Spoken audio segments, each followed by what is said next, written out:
Hello everybody, JP from JP's Aviation here, and welcome back to another video. 2020 was a complete mess for the aviation industry, with airlines going bankrupt, scaling down fleets, canceling orders for new aircraft, and canceling hundreds of routes.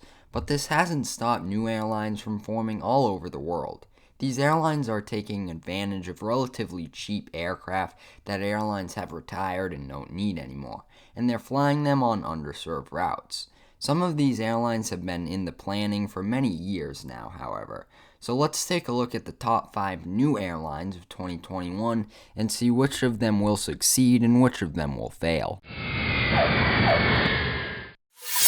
At number 5, we have GlobalX, based at the Miami International Airport. Right now, the airline operates as a wet lease airline and a charter airline. The airline services are directed towards sports teams all the way up to VIP charters. The airline does have a 121 operating certificate, however, so scheduled flights are possible just like the rest of the airlines on this list. The airline operates 2 aircraft in their fleet currently, the Airbus A320, seating 180 in a single-class configuration, and the Airbus A321, flying 183 passengers in a 3-class configuration. GlobalX will add the A330 to their fleet in the second quarter of 2020. At number 4, the newest Canadian airline makes an appearance, named Off We Go, or OWG as they call themselves.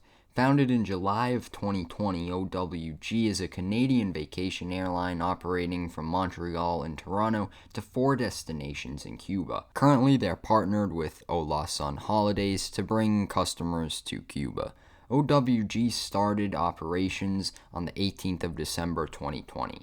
The airline operates 3 737-400s, seating 158 people, with 737-800 coming into their fleet in 2022. The airline did encounter a number of delays, however, with its launch because of COVID.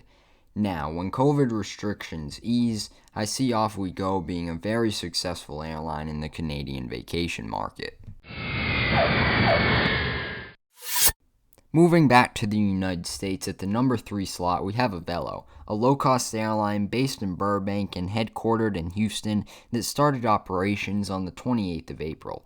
Right now, the airline only operates from the western United States, but they'll be adding a base in Connecticut on the 3rd of November this year. The airline also operates an all 737 fleet, 3 737-800s with 3 more coming into the fleet, and 2 737-300s with an additional one entering into the fleet later this year.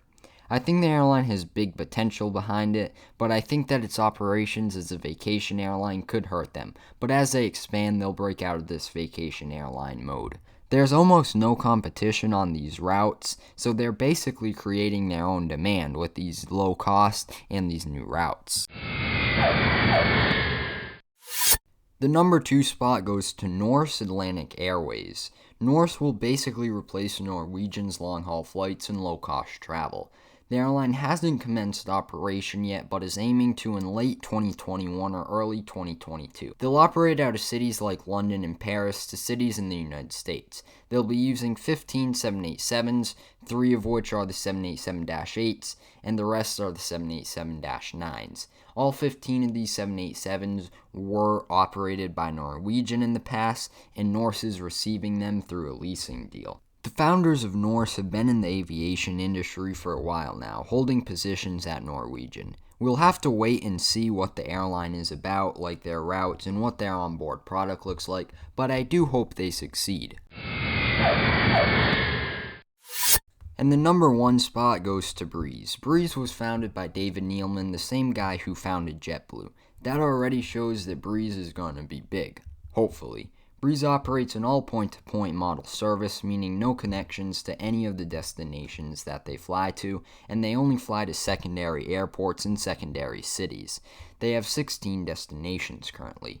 Breeze has 13 aircraft in their fleet at the time of writing, 3 E-195s and 10 E-190s. Breeze also has 80 A220s on order and 33 more E-Jets on order too. So Breeze has a lot of expanding to do in a short amount of time. This is very risky, but it also has very high reward. Hey everybody, thank you so much for watching. If you enjoyed the video, please like and subscribe to my channel. I'm trying to hit 500 subscribers by the end of the month, so anything really helps. Again, thank you all so much for watching, and I'll see you all next time on JP's Aviation. Goodbye.